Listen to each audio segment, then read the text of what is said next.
ম্যাগাজিনে চোখ বোলাতে বোলাতে মিত্রা ঘড়ির দিকে তাকিয়ে দেখল রাত 9:30। কাল সকালে আবার স্কুল আছে, তাই ডিনারটা সেরে ফেলতে হবে। এই ভেবে ডাইনিং টেবিলের দিকে পা বাড়াতেই দরজায় বেল বাজল। এখন আবার কে এলো এই ভাবতে ভাবতে মিত্রা দরজা খুলে দেখল অনির্বাণ দাঁড়িয়ে। মিত্রা অনির্বাণকে দেখে বলল, তুমি এখন এখানে? আজ তোমার ম্যারেজ অ্যানিভার্সারির পার্টি চলছে না? অনির্বাণ ব্যস্ত হয়ে বলল, ঘরে ঢুকতে দেবে না? মিত্রা দরজা ছেড়ে সরে দাঁড়াতে অনির্বাণ ঘরে ঢুকে সোফায় বসল। মিত্রা বলল, তোমার ব্যাপারটা কি বলবে একটু? অনির্বাণ মিত্রার দিকে তাকিয়ে মুচকি হেসে বলল, তোমাকে একটু দেখতে ইচ্ছে করছিল, তাই চলে এলাম। মিত্রা রেগে গিয়ে বলল, আচ্ছা পাগল লোক তো, একদিন না দেখলে কি বা হবে এমন? এখন যাও তুমি, উর্মি যদি জানতে পারে কি হবে ভাবতে পারছো? অনির্বাণ মিত্রার চোখের দিকে তাকিয়ে বলল, তাড়িয়ে দিচ্ছ তাই তো? মিত্রা অনির্বাণের হাত দুটো ধরে বলল, প্লিজ অনি, ছেলে মানুষই করো না। অনির্বাণ মিত্রার কপালে আদর করে চলে গেল। অনির্বাণ চলে যাওয়ার পর অনেকক্ষণ দরজার কাছে দাঁড়িয়েছিল মিত্রা, আর ভাবছিল, এত ভালোবাসে মানুষটা আমায়। আজকের দিনেও ছুটে চলে এসেছে একটু চোখের দেখা দেখবে বলে। মাঝে মাঝে উর্মির ওপর খুব হিংসে হয় মিত্রার।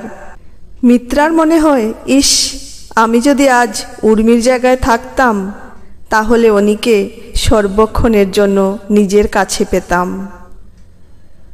মিত্রার সাথে অনির্বাণের বাসে আলাপ। গাড়ি খারাপ হয়ে যাওয়ায় তাড়াহুড়োর চোটে বাসে উঠে অনির্বাণ ভুল করে লেডিস সিটে বসে পড়েছিল। তখন বাসের কিছু মহিলা তেড়ে আসায় মিত্রা বলেছিল, আপনারা অযথাই উত্তেজিত হচ্ছেন, উনি কাজটা না বুঝেই করেছেন। সেদিন অনির্বাণ মিত্রাকে বলেছিল, ভাগ্যিস আপনি ছিলেন। সেই থেকে আলাপ এবং অনির্বাণের অফিস আর মিত্রার স্কুল পাশাপাশি হওয়ার সুবাদে দেখা ঘনিষ্ঠতা হতে বেশি সময় লাগেনি। আর হ্যাঁ, অনির্বাণ কিন্তু সেই সময় একজন বিবাহিত পুরুষ। মিত্রা সব জেনেও অনির্বাণকে ভালোবাসবে কিনা একথা কখনো মনেও আনেনি। আর মিত্রাকে দেখে অনির্বাণের মনে হয়েছিল, মিত্রাকেই তো ওর ভালোবাসার কথা ছিল, তাহলে উর্মি? অনির্বাণ নিজের মনকে বারবার জিজ্ঞেস করেও এর কোনো সদুত্তর পায়নি। তাহলে কি দুজনকে একই সাথে ভালোবাসা যায়? কথাটা আজকাল অনির্বাণকে বড্ড ভাবায়। অবিবাহিতা মেয়ে বিবাহিত পুরুষকে ভালোবাসে জেনে মিত্রার বাড়ি থেকেও আজকাল খুব কম ফোন আছে। মিত্রার মা মাঝে মাঝে ফোন করে বলে, কেন নিজের জীবনটাকে নষ্ট করছিস? কিছুই তো পাবি না, শুধু কষ্ট ছাড়া। মিত্রা কিছুতেই মাকে বোঝাতে পারে না এত হিসেব করে কাউকে ভালোবাসা যায় নাকি। মিত্রা জানে দিনের শেষে অনির্বাণ শুধুমাত্র উর্মির। কোনো কিছু দাবিও করেনি কোনোদিনও। কত রাত নীরবে চোখের জল ফেলেছে, কিন্তু পরের দিন অনির্বাণকে দেখা মাত্রই সব রাগ অভিমান ধুয়ে মুছে গেছে। ঘরের আলো নিভিয়ে ঘুমানোর চেষ্টায় বালিশে মাথা রাখল মিত্রা। অনির্বাণ বাড়িতে ঢুকতেই অতিথিরা বলল, আরে কি হলো, হঠাৎ করে কোথায় গায়েব হয়ে গেলে ভাই? অনির্বাণ কিছু বলার আগেই উর্মি বলল, আর বলবেন না, সারাদিন শুধু কাজ আর কাজ। নিশ্চয়ই কোনো কল চলে এসেছিল।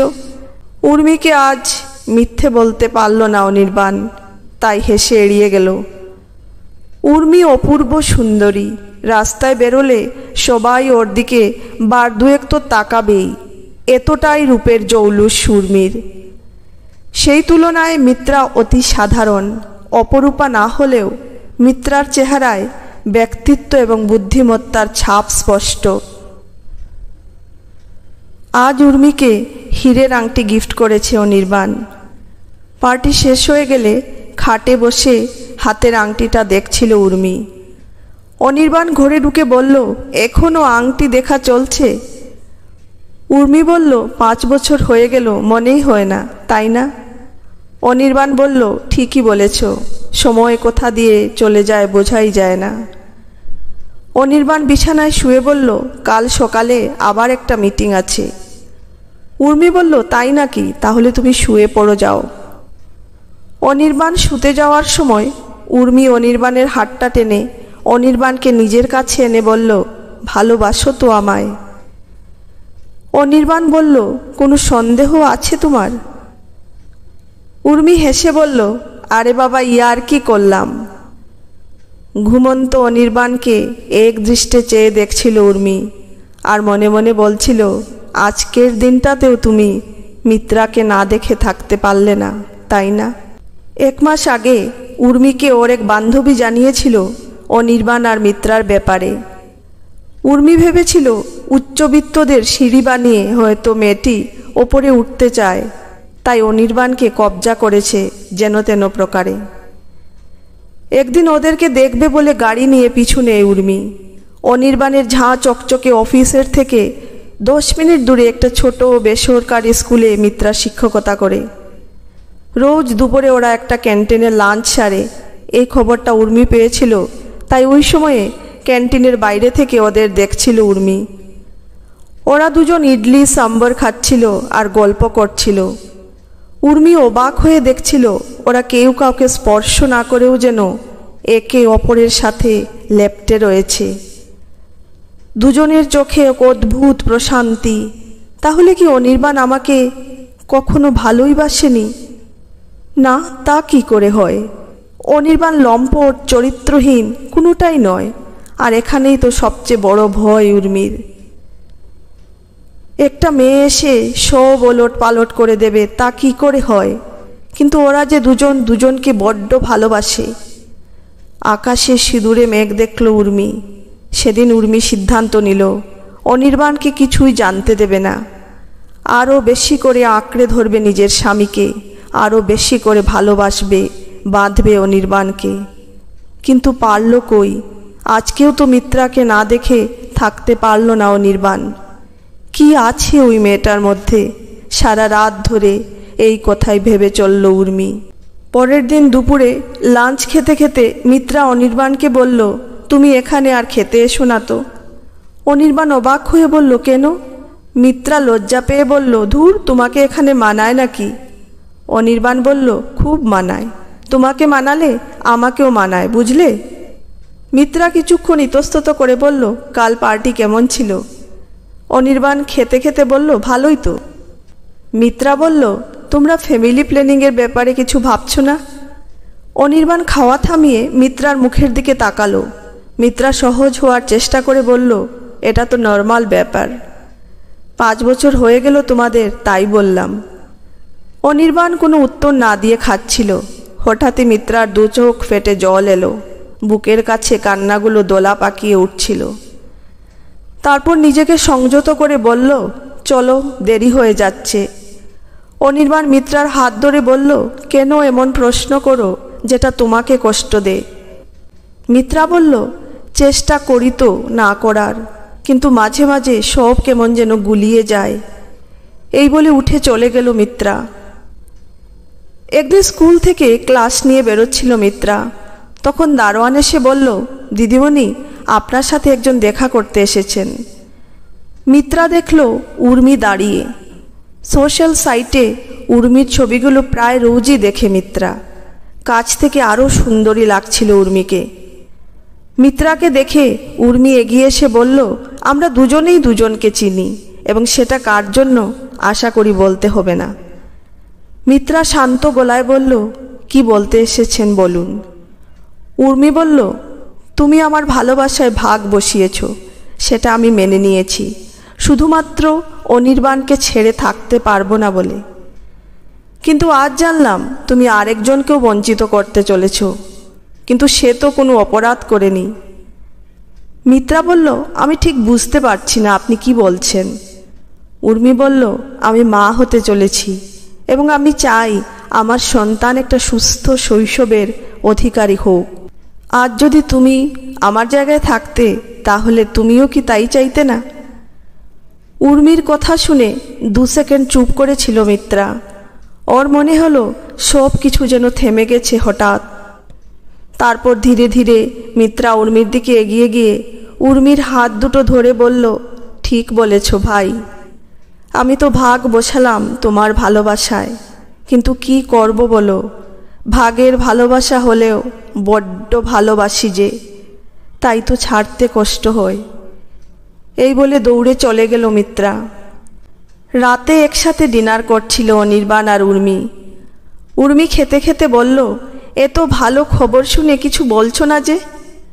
অনির্বাণ হেসে বলল, বলবো বলবো, এত তাড়া দিলে হবে? আগে নামটা ঠিক করতে হবে তো। উর্মি বলল, ঠিক বলেছ। হঠাৎ করে অনির্বাণের কাছে একটা ফোন এলো। ফোনটা পেয়ে অনির্বাণের মুখটা মুহূর্তের মধ্যে ফ্যাকাশে হয়ে গেল। উর্মি দৌড়ে এসে বলল, কি হলো তোমার? অনির্বাণ বলল, আমার এক চেনা পরিচিতের একটা অ্যাক্সিডেন্ট হয়েছে, আমায় এক্ষুনি হসপিটালে যেতে হবে। হসপিটালে পৌঁছাতে ডাক্তার রোহিত বোস বললেন, আপনার নম্বরটা ওনার ফোনে থাকায় আপনাকে ফোন করলাম।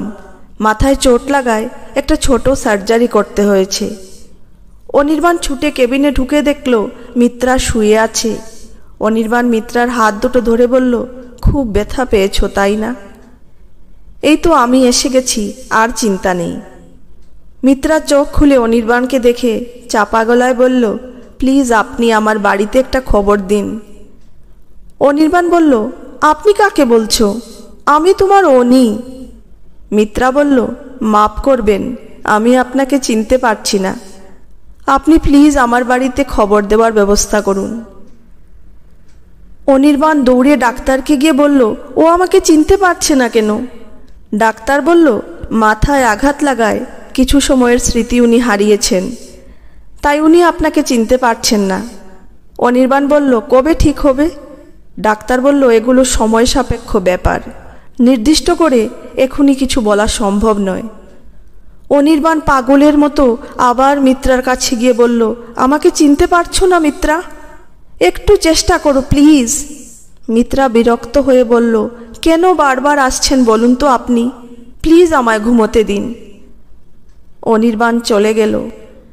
ডাক্তার রোহিত মিত্রার কেবিনে ঢুকে বলল, তুই স্কুলের বন্ধু বলেই তোর জন্যই মিথ্যেটা বলতে বাধ্য হলাম, কেন করলি এসব? মিত্রা বেড থেকে উঠে বলল, তুই বুঝবি না, একটা ছোট্ট প্রাণকে কথা দিয়েছি যে আজ।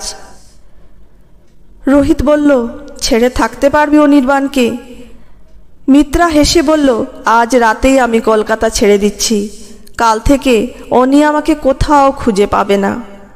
এখানে থাকলে অনির কাছে ধরা পড়ে যেতাম, তাই তো ওকে দূরে ঠেলে দিলাম, নয়তো যেতে দেবে না আমায়। অনেক রাতে অনির্বাণ বাড়ি ফিরল। ওকে খুব অসহায় এবং বিধ্বস্ত দেখাচ্ছিল। উর্মি ছুটে এসে বলল, কি হয়েছে তোমার? অনির্বাণের দু চোখ দিয়ে জল পড়ছিল। অনির্বাণ উর্মিকে জড়িয়ে ধরে বলল, তুমি আমায় ভুলে যাবে না তো কখনো? উর্মি বলল, কী সব বলছো বলো তো? আমি কখনো ভুলতে পারি তোমায়? অনির্বাণকে ছুঁয়ে কেন জানি না উর্মির মনে হলো ওদের মাঝখানের দেওয়ালটা আর নেই। ঠিক আগের মতো প্রবল আবেগে অনির্বাণকে জড়িয়ে ধরল উর্মি।